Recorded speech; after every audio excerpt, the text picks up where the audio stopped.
بسم الله الرحمن الرحيم والصلاة والسلام على سيدنا محمد خاتم الأنبياء والمرسلين. The topic of this lecture is periodontal endodontic relationship, and this is a very important topic. It's a problem that we may face almost on a daily basis in our practice.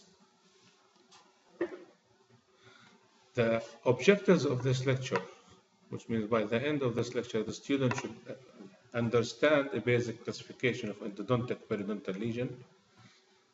Second, to assess the endodontic periodontal lesion clinically and radiographically and formulate a treatment plan.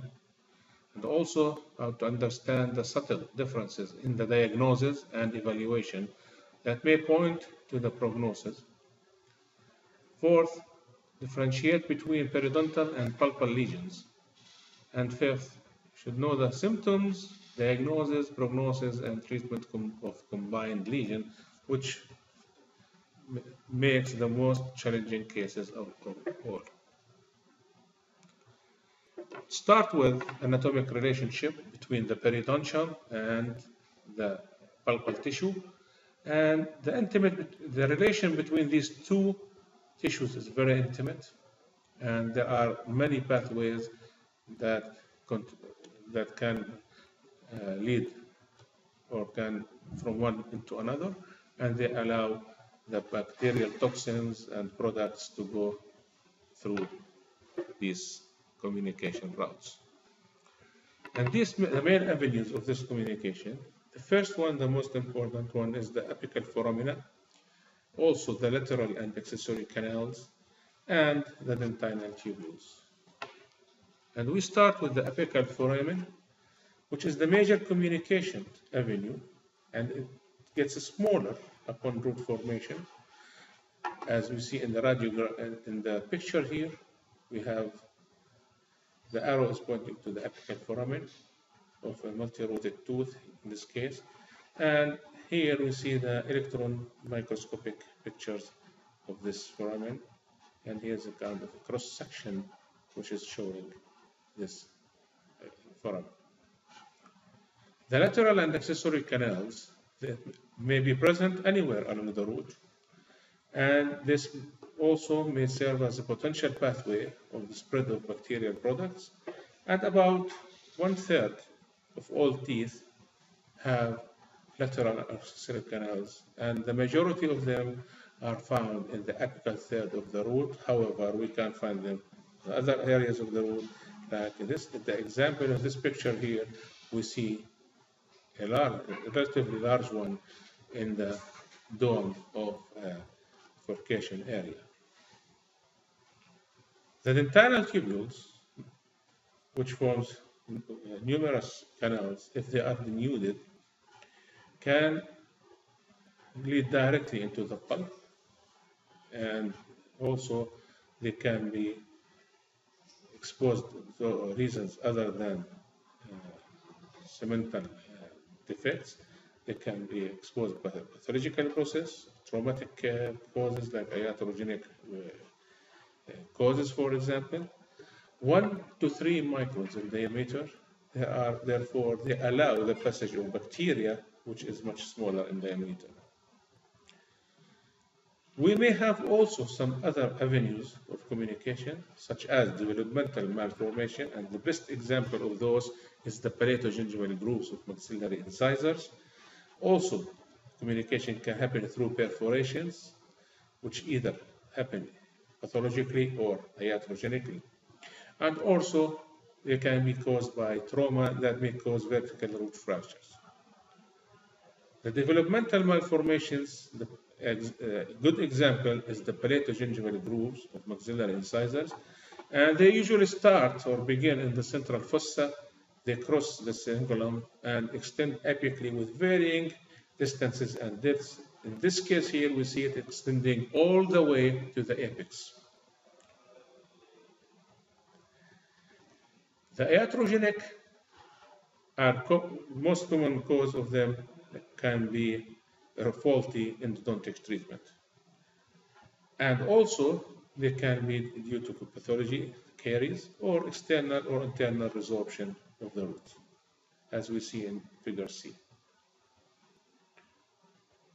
The vertical root fractures can produce deep periodontal pocketing and localized destruction of alveolar bone. As we see in this case, the buccal plate has been destroyed completely by the bacteria that accumulate or pass through this fracture, and the fracture site also is provide an entry for other than bacteria for their products and other irritants. And the most important part and the difficult part in diagnosing this, it is not visible by a 2D radiograph.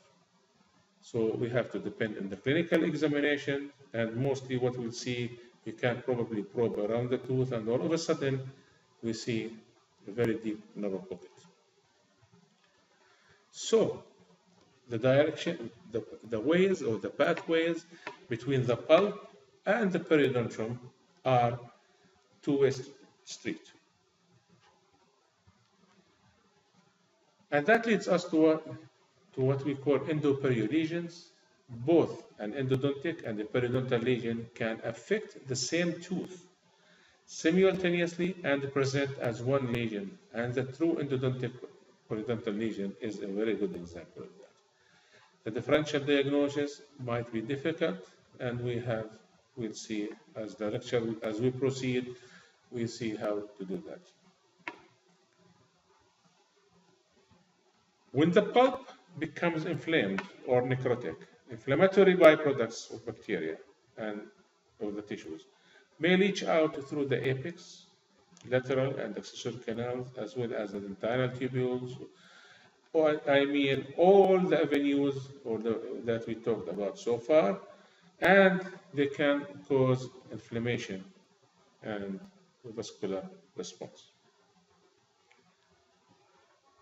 The effect of periodontal inflammation on the pulp is controversial and conflicting. It has been suggested that periodontal disease has no effect on the pulp, or at least until it involves the apex, and that's according to certain authors. However, on the other hand, other authors and other studies suggest that the effect of perio disease on the pulp is degenerative in nature, and including an increase in calcification, fibrosis, and collagen resorption in the pulp. That depends on the stage of the inflammation and the magnitude and amount of the irritants, and the viability and vitality of the pulp. It has been reported also that pulpal changes resulting from periodontal disease are more likely to occur when the apical foramen is involved. And that's according to Langley and al. Now, how we classify this? There are more than one classification. However, any classification should depend on the primary source of infection, the radiographic diagnosis, signs and symptoms, and the amount and location of bone loss. An example of these classifications is the Simon, Glick, and Frank classification, which goes back to 1972, divided these lesions into primary endodontic disease, or primary periodontal disease, or a primary endodontic disease with secondary periodontal disease, or primary periodontal disease with secondary endodontic disease, and what we call the true combined lesions. So we have 5 criteria on this classification. The question always arises, which start first? It's like the story of the egg and the chicken. Now, as we'll go, we'll see, when we say primary endo, that means it started as endodontic disease, then ended up affecting the periodontium, or it's a primary perio, starting as periodontal disease and eventually affected the pulp, or it can be a true combined lesion. That means the two disease processes are going together simultaneously. Now, how we diagnose? What's the differential diagnosis methods? The most important thing is a thorough clinical and radiographic examination.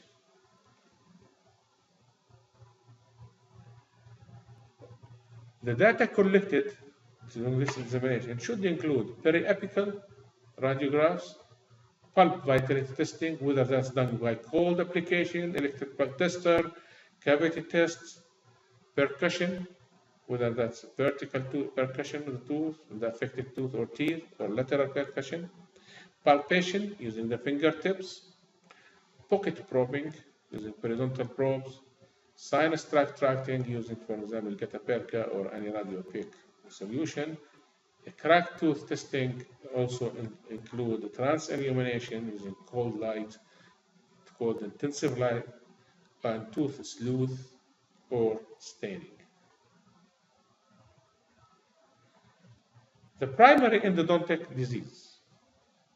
It's typically an endodontic lesion which resolves bone apically and laterally and destroys the attachment apparatus adjacent to a non-vital tooth. That's the most classical form of true endodontic disease. So it's possible for an acute exacerbation of a chronic periapical lesion on a tooth with necrotic pulp to drain through the periodontal ligament space into the gingival sulcus. This might confuse or might be confused with the lateral periodontal axis, and should be differentiated from that. Also, it can drain through the cortical bone and then reaches into the to the gingival crevice, and the pus comes from that area. When the endodontic infection drains through the periodontal ligament, the pocket is very narrow and deep. In reality, it is a sinus tract of pulpal origin that opens through the periodontal ligament and not a breakdown due to periodontal disease. So it's just a sinus tract. Instead of opening through the gingiva, it's opening through the PDL. A similar situation also can occur where drainage from the apex of a molar tooth extends coronally into the furcation area, and these cases resemble a through and through furcation defect or grade 3 of periodontal disease. For diagnostic purposes, it's imperative to trace the sinus tract by inserting a getaperca cone and exposing one or more radiographs to determine the origin of the lesion. Because sometimes the two-dimensional radiograph does not elaborate clearly where the sinus tract is going, so we may need to change the exposure angle. The sinus tract of endodontic origin is readily probed down to the tooth apex, where no increased probing depth would otherwise exist around the tooth. In other words, if you go with the probe gently, if you probe around the tooth, and all of a sudden you find a very narrow and very deep probing, most likely this is the draining tract. A primary endodontic disease also will heal following root canal treatment. The sinus tract extending into the gingival sulcus or the furcation area will disappear completely at an early stage once the necrotic pulp has been removed, root canal is irrigated and sealed, then that tract will close and the dental health of that particular tooth will be okay. Here is an example of a primary endodontic disease of a tooth number 46. As we can see in the preoperative radiograph, we see typical radiolucency around the tip of the tooth. We see loss of bone density in the furcation area. Immediately after good endodontic treatment, and 2 years follow-up, we see that the lesion has healed totally, which means the diagnosis was right and it was a primary endodontic disease. Again, here is a furcation involvement that's caused by an endodontic lesion. You can see the radiolucency around this area. And we see when you probe, it mimics periodontal abscess. This is an abscess here, and we can see the probe is going all the way into the defect. Now, 1 year follow-up of that treatment to the previous case, we can see that the bone has been restored, and we see that the probing has depth is back to normal. Now, what about the primary periodontal disease, which means the disease started as perio and then ended up as endo? It's caused by periodontal pathogens, of course, dental plaque, as the result of progression of a chronic periodontitis apically along the root surface, and the pulp test yield a clinically normal pulpal reaction in early stages.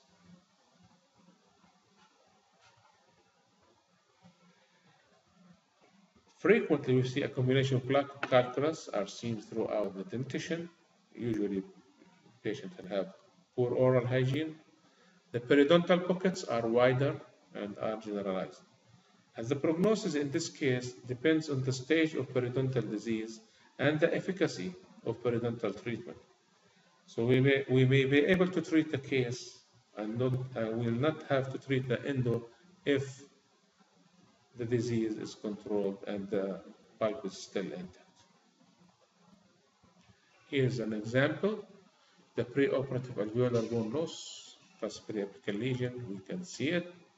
The narrow pocket was traced on the mesial aspect of the root, and the tooth tested vital. So this radiolucency here has been caused by the disease going alongside the root and affected this area, and if it's left untreated, it will go into the pulpal tissue through the apical foramen. Here, number 6 was referred for RCT. The tooth tested vital to cold, and the referring dentist insisted in this case that the endo to be done. However, since the etiology was periodontal disease, no bony healing took place, as we saw in the primary endo. So it's primary, this bone has been lost because of periodontal disease. A periapical lesion of endodontic origin will not occur in the presence of a normal vital pulp.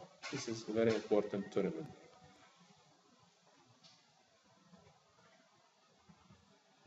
Primary endodontic disease with secondary periodontal disease, which means the disease started as endo and then ended up as a perio disease. And this happens with time as suppurating primary endodontic disease remains untreated. It may become secondarily involved with the periodontal breakdown, and the plaque forms at the gingival margin of the sinus tract and leads to plaque-induced periodontitis in the area.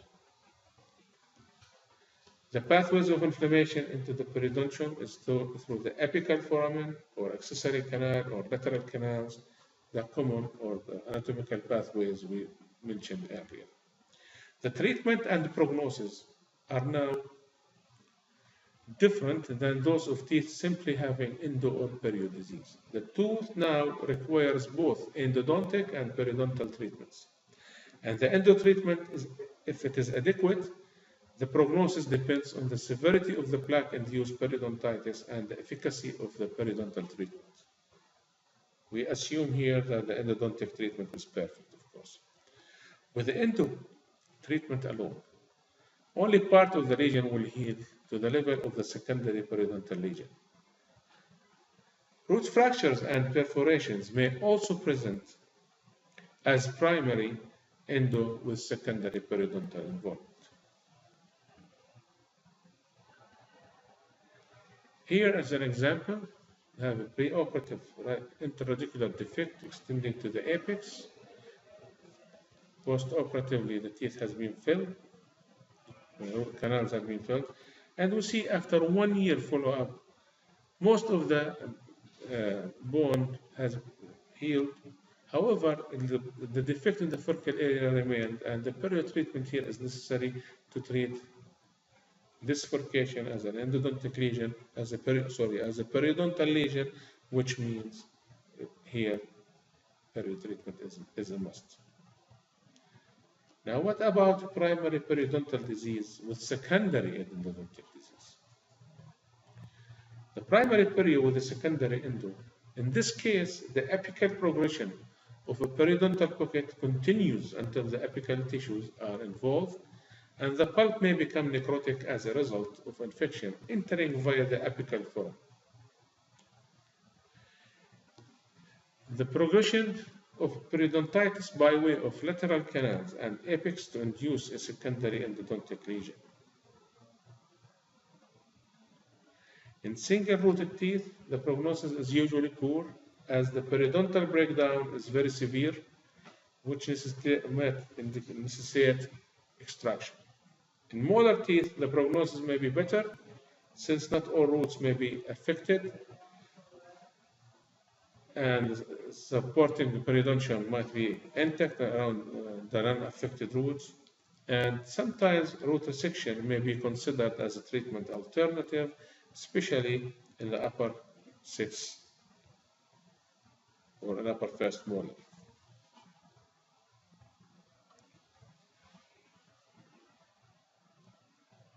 Even though unusual, the treatment of periodontal disease can also lead to secondary endodontic involvement, which is rare. Lateral canals and dentinal tubules may be opened to the oral environment by scaling and replaning or surgical flap procedures. So in other words, here the treatment itself has opened the dentinal tubules and exposed, or the lateral canals, and exposed the pulpal tissue to bacteria.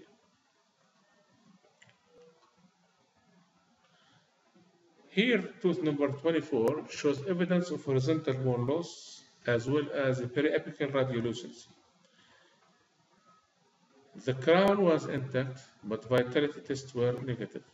The post-operative radiograph shows that a lateral canal was exposed to the oral environment due to bone loss. That lateral canal could serve as a potential pathway of bacteria. This is the lateral canal, which is immediately exposed to the oral environment. Now, the true combined disease,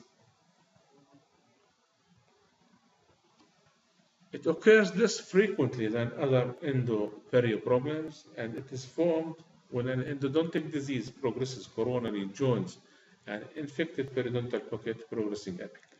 So, in other words, the two diseases are going on separately, simultaneously, and then they meet somewhere in the middle. The degree of attachment loss in this type of lesion is large, and the prognosis is thus guarded, particularly for single-rooted teeth, because since they have much less bone support as compared to multi-rooted teeth. Concomitant endoperio lesion is an additional classification that has been proposed to describe the presence of endo and perio disease as two separate and distinct entities. The true combined disease in radiograph here shows separate progression of endodontic disease and periodontal disease. The tooth remained untreated, and consequently the two lesions joined together.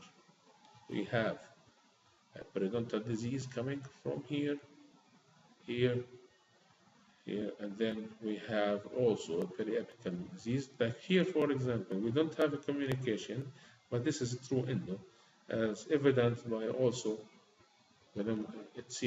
by a long-standing endodontic problem. Here we have a bone loss in about 2/3 of the root, with calculus present and a separate periapical radiolucency, and the clinical examination revealed coronal color change and passage dating from the gingival crevice, and the pulp vitality were negative. And you see here probably that an internal resorption process was going on at the same time as the periodontal disease was going on.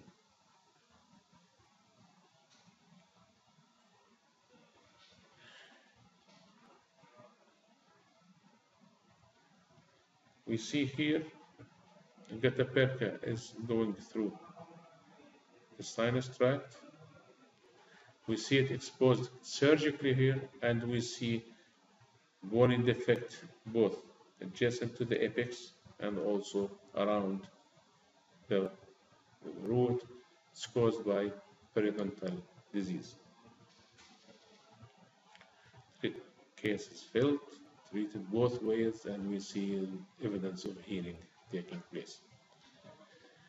Most important thing about these cases is decision making in treatment and prognosis, because the patient will always ask, what will happen to this tooth?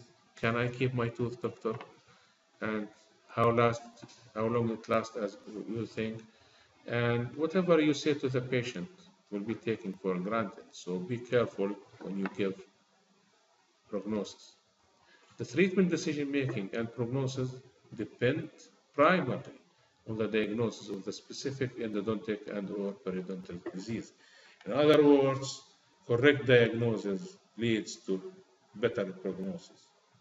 The main factors to consider are the pulp vitality, the type and the extent of the periodontal defect.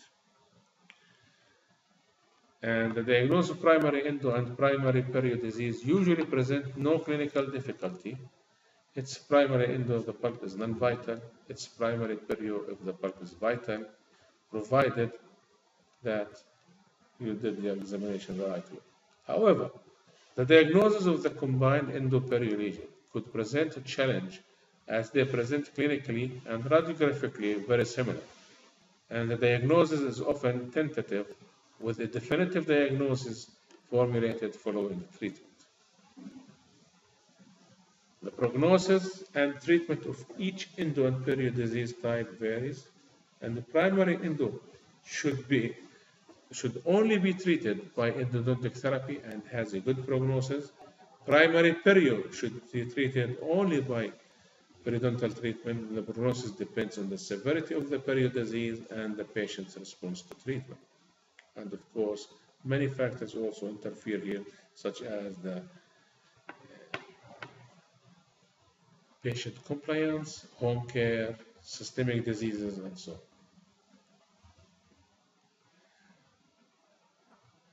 The combined lesions should be treated with endodontic therapy first, and that is because we want to eliminate source of infection, because necrotic pulp will represent a reservoir of bacteria. So we should start there, eliminate, even if we did not finish, don't have the time to finish the endodontic therapy completely, at least we should reach to a state where the canal is sterile, disinfected, and isolated. The treatment should be evaluated in 2 to 3 months interval, and only then periodontal treatment be considered. And this sequence allows for sufficient time for initial tissue healing and better assessment for periodontal condition to determine if both need scaling, rotoplaning, or surgical treatment. Prognosis depends on the periodontal involvement and treatment. The cases of true combined disease usually have a more dark prognosis. Thank you.